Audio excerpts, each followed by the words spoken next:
आज की जो हमारी स्टोरी है हमें कहीं ना कहीं सोचने में मजबूर कर देती है कि जो हमारे माँ बाप है क्या वो घर में सेफ हैं। आज की हमारी स्टोरी है न्यू दिल्ली की। दिल्ली शहर की एक कहानी है और यह है भी इसी साल की 2021 की। 30 जून से कहानी शुरू होती है। दिल्ली के इलाके मोहन नगर में एक कविता नाम की लेडीज रहती थी। जिनकी उम्र करीबन 75 साल थी। बुजुर्ग थी वो। उनके साथ उनका एक बेटा और उनकी बहू यानी कि उनके बेटे की वाइफ रहती थी। 3 लोग वो एक घर में रहते थे। अचानक क्या होता है, एक दिन उनके किसी रिश्तेदारी में किसी की डेथ हो जाती है।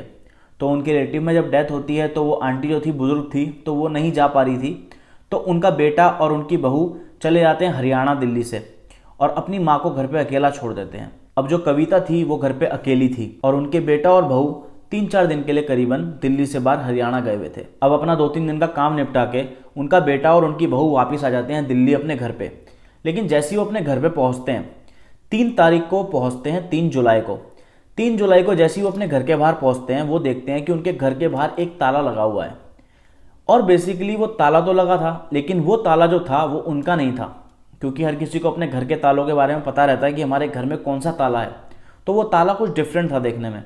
तो उन्होंने लगा कि अगर माताजी हमारी घर से बाहर गई होती तो पहली बात तो ये ताला ना लगाती, दूसरी बात अगर हो सकता था कि ताला खो गया तो अब तक आ जाती। तो कोई बात नहीं, वो सोचते हैं थोड़ी देर हम वेट कर लेते हैं। तो थोड़ी देर वो घर के बाहर टहलते हैं, वेट करते हैं, अड़ोसी पड़ोसी से पूछते हैं। तो वो बोलते हैं हमने देखा नहीं इनको एक आध दिन से। तो वो क्या करते हैं, फिर डिसाइड करते हैं कि ताला तोड़ के अंदर घर के जाया जाए। तो वो ताले को तोड़ देते हैं, घर के अंदर जाते हैं। घर के अंदर कुछ भी ऐसी प्रॉब्लम नहीं, घर एकदम नॉर्मल जैसे होता है। घर को देखते हैं, वो ढूंढते हैं माता जी को, लेकिन माता जी कविता जी नहीं मिलती पूरे घर में। तो फिर वो काफ़ी पड़ोसियों से पूछताछ करते हैं कि क्या पता किसी को कुछ पता हो, लेकिन किसी को बेसिकली कुछ नहीं पता था। अपने रिश्तेदारों में फ़ोन करते हैं इधर उधर, कहीं कोई उनकी बात नहीं पता लगती। हर कोई ये बोलता है कि उन्हें 2-3 दिन से हम लोगों ने नहीं देखा, ना ही उनसे कोई बात हुई। तो वो डिसाइड करते हैं कि अब पुलिस पे जाने का सही टाइम आ चुका है। वो जाते हैं पुलिस के पास और रिपोर्ट लिखवा देते हैं। फिर पुलिस आती है, इन्वेस्टिगेशन करती है। इन्वेस्टिगेशन में पुलिस देखिए ऐसे केसेस में सबसे पहले यही करती है कि अड़ोसी पड़ोसियों से पूछताछ करती है। तो वही पुलिस ने करा। पुलिस ने इंक्वायरी करी कि कोई आपने देखा या वो उनको देखा, तो हर कोई मना कर देता है, किसी के पास कोई लीड नहीं थी। अब पुलिस का ये शक जाता है कि क्या पता घर में कोई लूटपाट हुई हो, घर से कोई चीज़ गायब हो गई हो, कोई महंगी आइटम गायब हो गई हो। तो वो क्या करते हैं, पूरे घर की तलाशी लेते हैं। पूरे घर की तलाशी में कोई भी ऐसी चीज़ नहीं मिलती जो कि अपनी लोकेशन से गायब हो। और उनका बेटा और बहू भी यही बताते हैं कि घर में हर चीज़ अपनी जगह पर है और घर देखने में भी साफ़ सुथरा ऐसा ही लग रहा था जैसे वो अपने घर से खुद बाहर गई हों। तो कहीं भी फाउल प्ले का कोई भी तरीका ऐसा नहीं दिख रहा था कि यहाँ पे कुछ गड़बड़ है। बिल्कुल हर चीज़ साफ़ सुथरी, नीट एंड क्लीन लग रही थी। पूरा घर एकदम साफ़ सुथरा चमकदार था। अब क्या होता है, पुलिस उस टाइम घर में ही होती है और हर कोई अपनी अपनी तरीके से ढूंढ रहा होता है। लेकिन एक पुलिस ऑफिसर थे जो कि जूनियर लेवल पे थे। तो उन्होंने क्या करा, उनका ध्यान एक फ्रिज पे गया जो कि घर का बेसिकली फ्रिज होता है। वैसे एक नॉर्मल फ्रिज था घर में, तो उनका ध्यान गया और बेसिकली उस फ्रिज में ऐसा कुछ अलग नहीं था कि किसी का उस पर ध्यान जाए, लेकिन उनका ध्यान चला गया बाय चांस। तो जैसे उनका ध्यान उस फ्रिज पे गया तो वो फ्रिज के और नज़दीक गए। तो उन्होंने देखा कि कुछ लाल रंग की हल्की हल्की सी बूंदें हैं। और वो बूंदें भी नहीं कह सकते उसको आप, जैसे स्प्रे होता है हेयर स्प्रे, उस टाइप की स्प्रे की आप ये समझ लो 1-2 पॉइंट, मतलब यानी कि पेन की निब बराबर पॉइंट 2 या 3 पॉइंट उनके फ्रिज पे लगे हुए थे रेड कलर के। तो उनको ऐसा लगा कि ये खून हो सकता है। तो उन्होंने अपने सीनियर्स को बुलाया और उनको बोला कि मुझे ऐसा लगता है कि क्या पता ये खून हो। उसको उनके सीनियर्स जांच करते हैं और उसी टाइम पता लग जाता है कि ये खून है और 100% ये खून है। फिर उस खून की जांच होती है और खून की जांच में साबित हो जाता है कि ये खून माता जी का ही है, यानी कि कविता जी का ही है। अब पुलिस इस एंगल पे काम करती है मर्डर के। पुलिस सारे के सारे रिलेशन निकालने की कोशिश करती है कि किससे इनकी दुश्मनी थी या क्या था, किसी से कोई लेना देना, बहुत सारी चीज़ें फाइंड आउट करती है, लेकिन कहीं भी कोई भी बात नहीं बन पाती। फिर पुलिस डिसाइड करती है कि क्यों ना सीसीटीवी फुटेज चेक करी जाए। तो कई सारे कैमरे लगे हुए थे उनके मोहल्ले में, काफ़ी सारे कैमरे देखे, लेकिन कहीं कोई बात नहीं बनी, कहीं भी कुछ ऐसा नज़र नहीं आया। 24 घंटे 2 बंदों को इस काम पे लगा दिया गया कि आप सारी सीसीटीवी फुटेज देखो। 30 जून से लेकर 3 जुलाई तक की आप सारी फुटेज चेक करो। कई घंटों की लंबी मेहनत के बाद उनके घर के बाहर कुछ ऐसी फुटेज मिलती है जो काम की होती है। उस फुटेज में क्या दिखता है कि एक बंदा उनके घर के बाहर खड़ा है और उसके साथ में एक रिक्शा है और 2 बंदे घर के अंदर से बाहर आ रहे हैं, यानी कि टोटल 3 लोग। एक बाहर खड़ा है और 2 घर के अंदर से बाहर आ रहे हैं।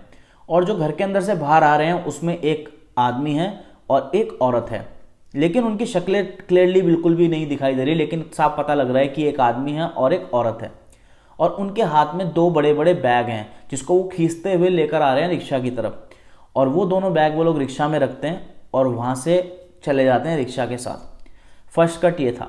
सेकंड कट क्या था कि थोड़ी देर बाद वो आदमी जो था मेल, वो वापस आता है दोबारा उनके घर पे कविता जी के, और दोबारा एक और बैग लेके जाता है और फिर रिक्शे में रखता है और फिर वहाँ से चले जाता है। तो इतनी ही फुटेज आई। अब पुलिस ने बेसिकली क्या करना होता है, यही करना होता है कि उनके घर वालों को दिखानी होती है फुटेज और उनके अड़ोसी पड़ोसी को दिखानी होती है कि आप इनको पहचानो, कोई अगर आप पहचान सकते हो तो वैसे तो कोई पहचान नहीं पाया क्योंकि फुटेज इतनी क्लियर नहीं थी। लेकिन काफ़ी पूछताछ के बाद पता लगा कि इस मोहल्ले में एक पति पत्नी रहते हैं जो कि 2-3 दिन से नहीं दिख रहे हैं। और वो पति पत्नी थे अनिल मौर्य और उसकी बीवी कामिनी। तो ये दोनों भी 2-3 दिन से दिखाई नहीं दे रहे थे और ये लोग बेसिकली 1 तारीख के बाद से नहीं दिखे उस इलाके में और ना ही दिखे अपने मोहल्ले में। अब पुलिस क्या करती है, जब वो पति पत्नी उनके हाथ नहीं लग रहे होते, उनके मोबाइल ऑफ जा रहे होते हैं, तो पुलिस डिसाइड करती है क्यों ना हम रिक्शे वाले को पकड़ें जिसका रिक्शा है। तो रिक्शे वाला तो नहीं मिलता, लेकिन उन्हें एक ऑटो वाला मिल जाता है और ऑटो वाला उन्हें ये बोलता है कि जो अनिल है वो उसको जानता था ऑटो वाला।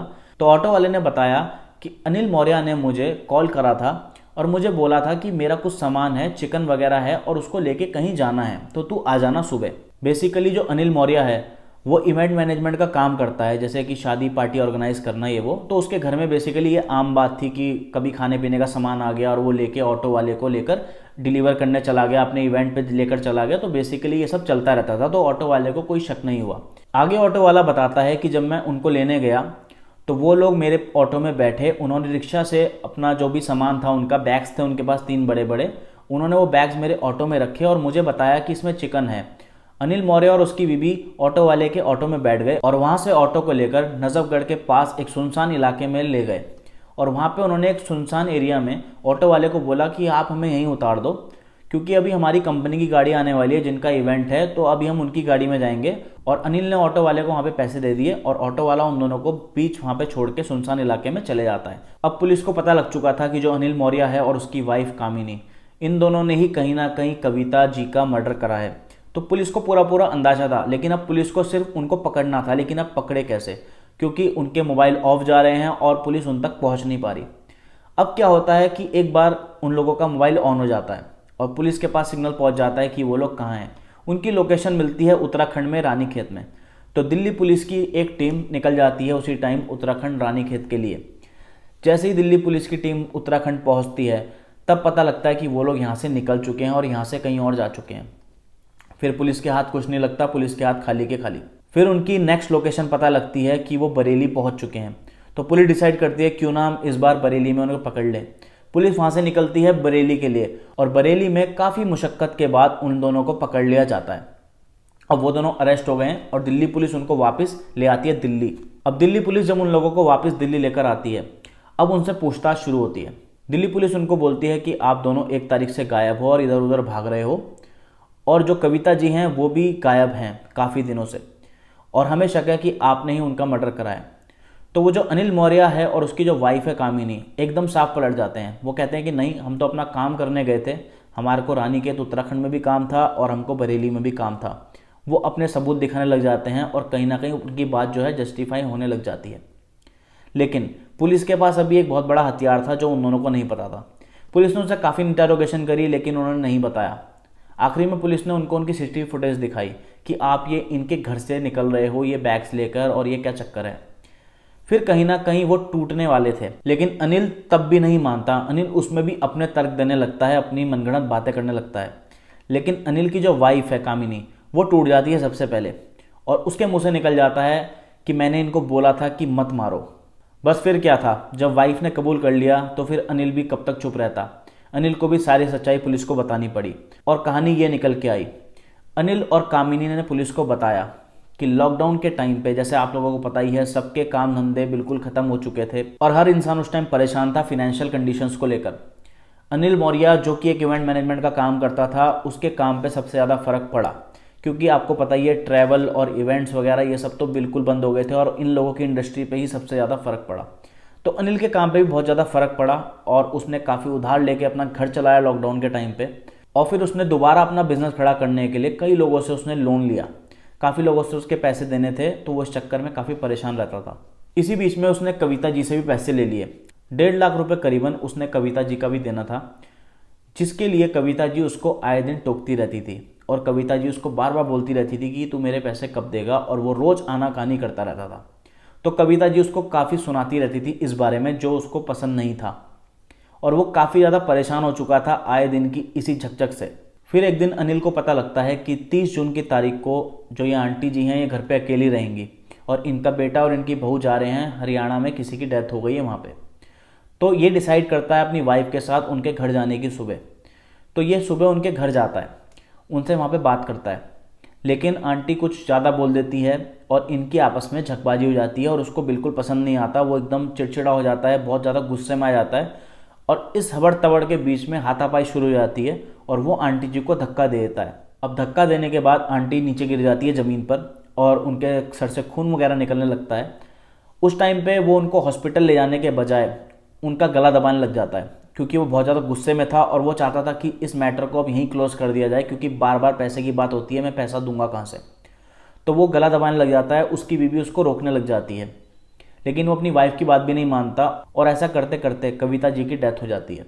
अब जब कविता जी की डेथ हो जाती है तो दोनों पति पत्नी परेशान, वो सोचते हैं कि हमसे क्या हो गया। उन दोनों की हालत ख़राब हो जाती है और वो घर के सारे खिड़की दरवाजे बंद करने शुरू कर देते हैं। अब वो परेशान कि करे तो करे क्या इस लाश का। अगर लाश को वो घर में ऐसे के ऐसे छोड़ देते तो उनका भांडा जल्दी फूट जाता, पुलिस इन्वेस्टिगेशन होती और वो पकड़े जाते। तो वो वहीं बैठे बैठे एक प्लान बनाते हैं। वो ये सोचते हैं क्यों ना हम इनकी लाश को यहाँ से इस तरीके से गायब कर दें कि किसी को पता ही ना लगे कि कोई मर्डर भी हुआ है, लोगों को ये लगे कि ये ऐसे ही लापता हो गई हैं या फिर कहीं भटक गई हैं। अब वो दोनों घर में ही ढूंढते हैं, उनके घर में उनको 3 बैग मिल जाते हैं बड़े बड़े। तो वो सोचते हैं क्यों ना इन बैग्स में इनकी लाश डाल दी जाए। खुद कविता जी के ही घर से वो लोग चक्कू उठाते हैं और चक्कू से उनकी लाश के टुकड़े करते हैं। इतने टुकड़े करते हैं कि वो 3 अलग अलग बैग्स में आ जाएं। तो कविता जी की लाश के पूरे टुकड़े करने के बाद वो लोग उनको 3 अलग अलग बैग में भर के एक जगह साइड में रख देते हैं उनके ही घर में। अब सारा काम होने के बाद वो लोग अच्छे से उनका पूरा फर्श, उनका पूरा बाथरूम, हर जगह जहाँ जहाँ खून लगा था हर एक चीज़ को डिटेल में साफ़ करते हैं, और इस तरीके से साफ़ करते हैं कि वो पता ही नहीं लग पाता कि वहाँ पे कोई कत्ल भी हुआ था कभी। अब वो क्या करते हैं, उनकी लाश के जो बैग्स थे उनको उनके घर पे ही छोड़ के वापस अपने घर में आके सो जाते हैं रात को। अब नेक्स्ट मॉर्निंग, जैसे कि उन्होंने ऑटो वाले को पहले ही फ़ोन करके बोला हुआ था, नेक्स्ट मॉर्निंग वो क्या करते हैं, कविता जी के घर जाते हैं, वहाँ से तीनों बैग्स उठाते हैं, एक रिक्शे वाले को घर के बाहर बुला के उसके रिक्शे में पुट करते हैं और रिक्शा लेकर ऑटो वाले तक पहुँचते हैं, क्योंकि ऑटो वाला गली के दूसरी साइड पर था। ऑटो वाले तक पहुँच के ऑटो में सारा सामान रखते हैं। फिर वो ऑटो से उनकी लाश को ले जाते हैं नजफगढ़ के पास सुनसान इलाके में। ऑटो वाले को झूठ बोल के उतर जाते हैं कि हमारी कंपनी की गाड़ी आ रही है, और वहाँ पे उनकी लाश के बैग समेत फेंक देते हैं। अब पुलिस उनसे ये पूछती है कि जब तुमने बाथरूम और हर जगह इतनी ढंग से सफाई करी तो तुमने फ्रिज के ऊपर खून के छींटे कैसे छोड़ दिए। फिर एकदम अनिल मौर्य और उसकी वाइफ को याद आता है कि जब गर्मी थी, जब उन्होंने उसकी लाश को काटा कविता जी की, उसके बाद उनको प्यास लगी तो उन्होंने पानी पीने के लिए फ्रिज खोला और फ्रिज से पानी पी के दोबारा अंदर रखा। उसी फ्रिज खोलते वक्त पेन की निब जितने 2 छोटे छोटे वहाँ पे डॉट रह गए खून के, और उसी वजह से ये लोग पकड़े गए।